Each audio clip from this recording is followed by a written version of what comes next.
Hello students, आज हम कुछ इंपॉर्टेंट क्वेश्चंस करेंगे from the chapter motion in a plane से। और आज का हमारा टॉपिक रहेगा क्या? रेजोल्यूशन ऑफ वेक्टर्स और उसके साथ साथ रेनमैन प्रॉब्लम। रेनमैन प्रॉब्लम से गाना याद आ रहा है, टिप टिप बरसा पानी। ठीक है, आ रहा है आपको भी याद? तो हम आज देखेंगे कि कैसे हम जब बारिश में छाता लेकर बाहर जाते हैं तो हमें किस एंगल पे छाता पकड़ना चाहिए ताकि हमें बारिश से ना भीगे, या फिर हम कितने स्पीड से भागे ताकि बारिश ना लगे। मतलब इस रिलेटेड हम बातें करेंगे आज। और पहला क्वेश्चन आज का है आपके सामने। पहला क्वेश्चन है ये वाला, unit vector in the direction of the resultant of vectors. ये जो दो वेक्टर दे रखा हुआ है ए एंड बी, इसका जो रिजल्टेंट होगा उसका यूनिट वेक्टर हमें निकालना है। तो ए और बी का रिजल्टेंट मान लीजिए आर लिख लेता हूं, तो इसका क्या हो जाएगा ए प्लस बी। तो ए कितना है -3i cap -2 J cap -3 k cap. ये ए का वैल्यू है, प्लस बी का वैल्यू कितना 2i cap +4 J cap +6 k cap. ठीक है, अब क्या हो गया, ये हम i को i के साथ ऐड करेंगे या माइनस करेंगे। तो -3i कैप +2i कैप कितना हो गया -i कैप, -3 +2 तो कितना -1। ठीक है, तो ये कितना रहेगा -i cap +4 J cap -2 J cap कितना हो गया +2 J cap +6 k cap -3 k cap कितना हो गया 3 k कैप। अब हम जानते ही हैं कि किसी भी वेक्टर का यूनिट वेक्टर हम कैसे निकालते हैं। किसी भी वेक्टर मान लीजिए r है, तो इसका हम यूनिट वेक्टर कैसे डिफाइन करेंगे? इसका हम डिनोट करते हैं r कैप से, और हम डिफाइन करते हैं जो वेक्टर दे रखा है वो वाला वेक्टर डिवाइडेड बाय उसकी मैग्नीट्यूड। ठीक है, अब हमें ये रिजल्टेंट मिल गया, हमें ए और बी दोनों का रिजल्टेंट मिल गया। हमें इसका यूनिट वेक्टर निकालना है। यूनिट वेक्टर के लिए हम क्या करेंगे, इसका मैग्नीट्यूड निकालेंगे। ये आर तो हमें पता ही है, ये वाला। अब ये मैग्नीट्यूड ऑफ आर निकालेंगे तो वो कितना होगा, magnitude of R is equal to under root of ये कितना -1 का whole square plus 2 square plus कितना 3 स्क्वायर। तो ये आपका हो जाएगा 1 + 4 + 9, ये कितना हो गया आपका 14। ठीक है, तो अब यूनिट वेक्टर क्या होगा, यूनिट वेक्टर क्या होगा, यूनिट वेक्टर होगा आपके सामने -i कैप ये वाला r +2 j cap +3 k cap divided by under root of 14। तो ये आप कौन सा ऑप्शन मैच कर रहा है, सी वाला ऑप्शन मैच कर रहा है। सी वाला ऑप्शन करेक्ट है आपका। तो चलिए देखते हैं अगला क्वेश्चन क्या है। अगला क्वेश्चन बताने से पहले मैं आपको बार बार याद करवा देता हूं कि आप किसी भी क्वेश्चन करने से पहले जब ये क्वेश्चन आपके सामने आए ना, तो आप खुद से एक बार कोशिश करिए कि मैं कर पा रहा हूं कि नहीं। अगर कर लिए तो बहुत अच्छा, अगर नहीं कर पाए तो और भी अच्छा, क्योंकि आपको करना तो सीख ही जाएंगे, उसके साथ साथ थ्योरी भी सीखेंगे, उसके साथ साथ कॉन्सेप्ट भी आपको आराम से आएगा और प्रॉब्लम को साथ साथ करते जाएंगे आप। और ऐसे ही अगर मेरे साथ जुड़े रहेंगे, बने रहेंगे साथ में, तो क्या होगा, साल के अंत तक आपके फिजिक्स में बहुत कॉन्फिडेंस आ जाएगा और आप बहुत आसानी से फिजिक्स को सॉल्व कर पाएंगे नीट के एग्जाम में। ठीक है, तो अगला क्वेश्चन देखते हैं आपके सामने। अगला क्वेश्चन है, two forces P and Q of magnitude 2F and 3F। P and Q दो फोर्सेस दे रखा हुआ है, इसका कितना 2F, इसका कितना 3F। ठीक है, R at an angle theta, ये एंगल थीटा पे है, P 2F Q 3F। 3F theta पे बैठा हुआ है, ये दोनों वेक्टर थीटा एंगल बना रहे हैं। तो if the force Q is doubled then the resultant also gets doubled, then the angle theta is। तो पहला क्वेश्चन ये दे रखा हुआ है, ये दोनों थीटा पे है। दूसरा क्वेश्चन ये जब डबल हो जाता है, Q जब डबल हो जाता है, इसका जो रिजल्टेंट आएगा वो भी डबल हो जाता है। तो हमें क्या निकालना है, थीटा निकालना है। तो हम जानते हैं parallel number of vector addition से कि दो वेक्टर का एडिशन कैसे होता है, p² + q² is equal to ये एडिशन रिजल्टेंट, इसका जो रिजल्टेंट आएगा उसको हम जैसे मान लिया आर से डिनोट कर लेते हैं, आर से डिनोट कर लेते हैं। R square is equal to P square plus Q square plus 2pq cos theta. ठीक है, पी स्क्वायर का वैल्यू कितना है 2ic का होल स्क्वायर प्लस क्यू का वैल्यू कितना है 3ic का whole square plus 2 into 2ic into 3ic cos theta. ठीक है, ये हो गया आपका 4f square plus 9f square plus 6 2 12f square cos theta. यह आपका हो गया 13f square plus 12f square cos theta. ठीक है, ये आपका आ गया आपका रिजल्टेंट।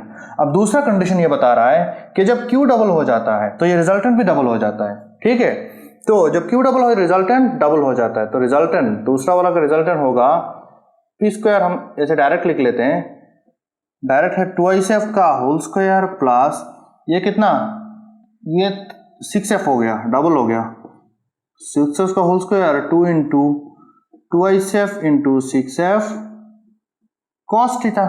ठीक है, ये हो गया आपका 4r square is equal to 4f square plus 36f square plus 12 24f square cos theta. ये हो गया आपका 40f square plus 24f square cos theta is equal to 4r square. और हमें यहां से r स्क्वायर के वैल्यू पता है, तो हम यहाँ r स्क्वायर के वैल्यू यहाँ पुट कर देंगे। ये कितना होगा 4 into 13f square plus 12f square cos theta is equal to 40f square plus 24f square cos theta. ठीक है, ये हो जाएगा आपका 52f square plus 48f square cos theta is equal to 40f square plus 24f square cos theta. ठीक है, ये थोड़ा साफ कर लेता हूं, जगह बना लेता हूं यहां पे।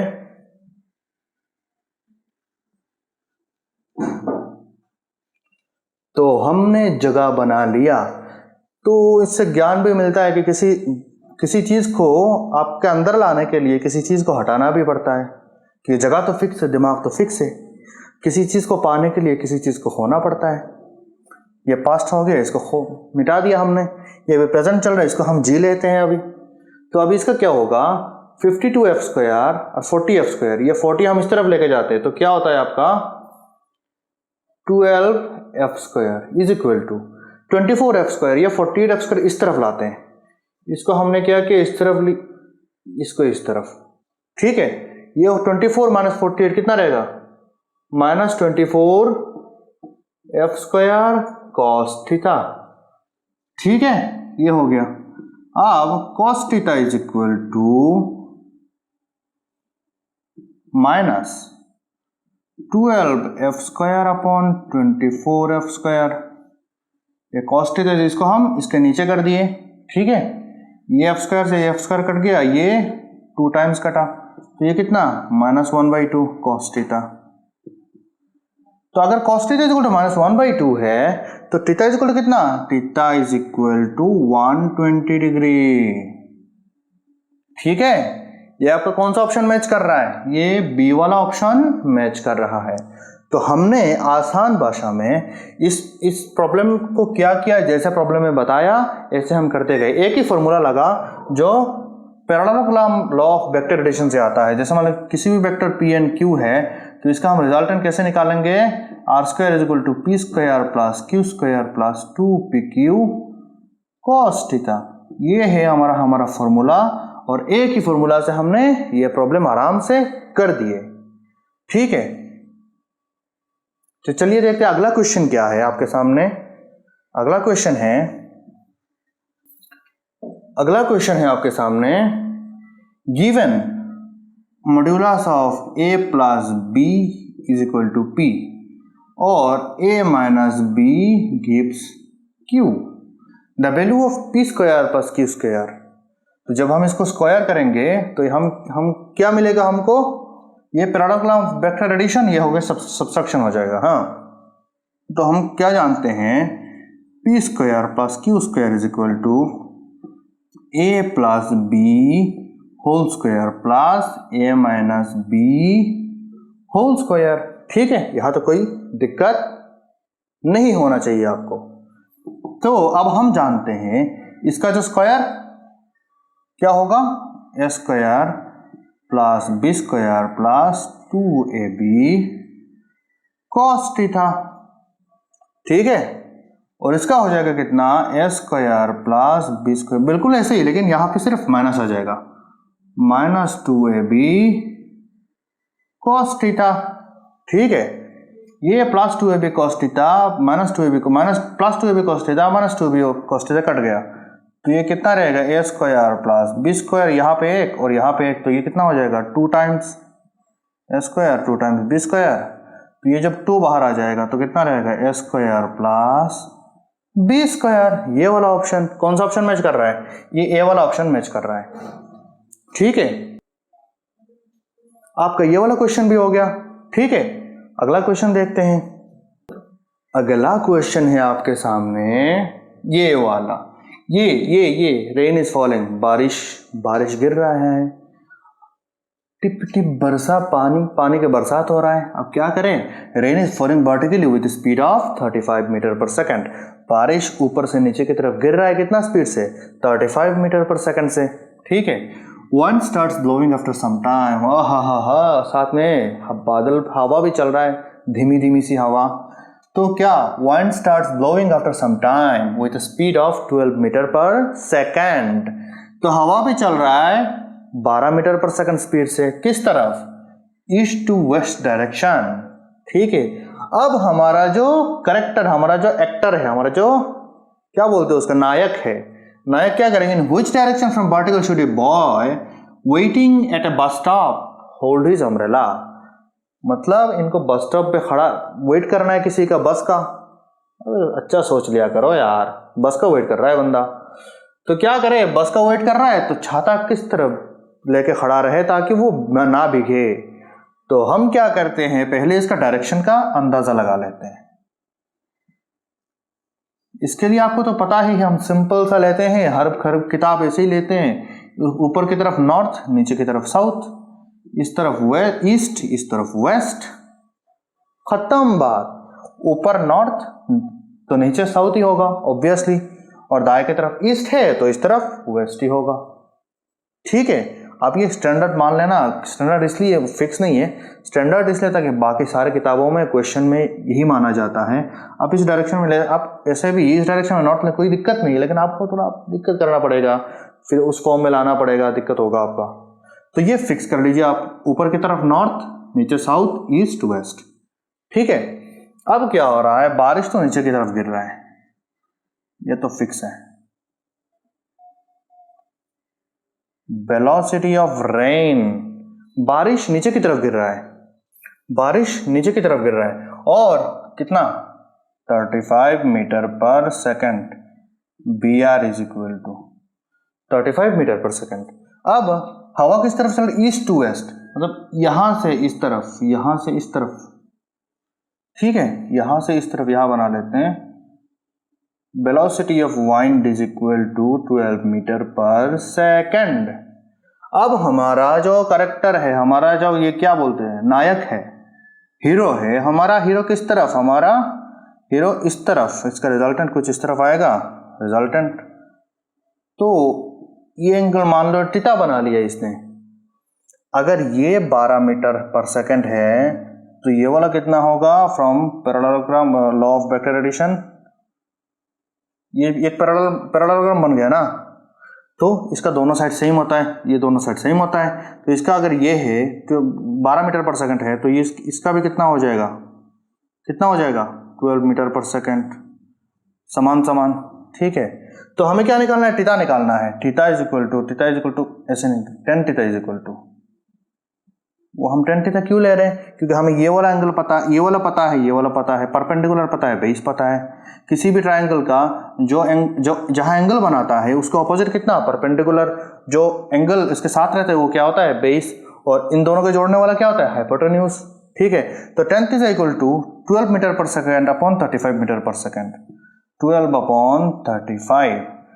तो ये कितना होगा 12/35, मतलब 36 होता अगर 3 टाइम्स होता तो ऑलमोस्ट 1/3, मतलब 0.3 टाइम्स, 0.3 कुछ होगा। तो इन दोनों ऑप्शन तो चले गए, खत्म, ए और डी। अब रह गया हमारे पास बी एंड सी। तो ये हो जाएगा 0.343, tan theta is equal to tan theta is equal to, तो यहां से थीटा इज इक्वल टू कितना आएगा, tan इनवर्स 0.343। ठीक है, और हमारा डायरेक्शन कहाँ रहेगा, ईस्ट की तरफ, डायरेक्शन ईस्ट की तरफ। तो कौन सा ऑप्शन करेक्ट है, सी वाला ऑप्शन करेक्ट है, ईस्ट की तरफ। इसलिए ऑब्वियसली अगर बारिश यहां से गिर रहा है तो बंदे को, थोड़ा छाता अच्छे से बना लेता हूं यार, बंदे को छाता इस तरफ करके रखना पड़ेगा। ठीक है, अगर यहां से गिर रहा है तो बंदे को छाता इस तरफ करके रखना पड़ेगा। अगर इस तरफ बारिश गिर रहा है तो बंदे को छाता इस तरफ करके रखना पड़ेगा। ठीक है, तो हमारा डायरेक्शन क्या होगा, ईस्ट की डायरेक्शन में कौन सा ऑप्शन करेक्ट है, सी वाला ऑप्शन करेक्ट है।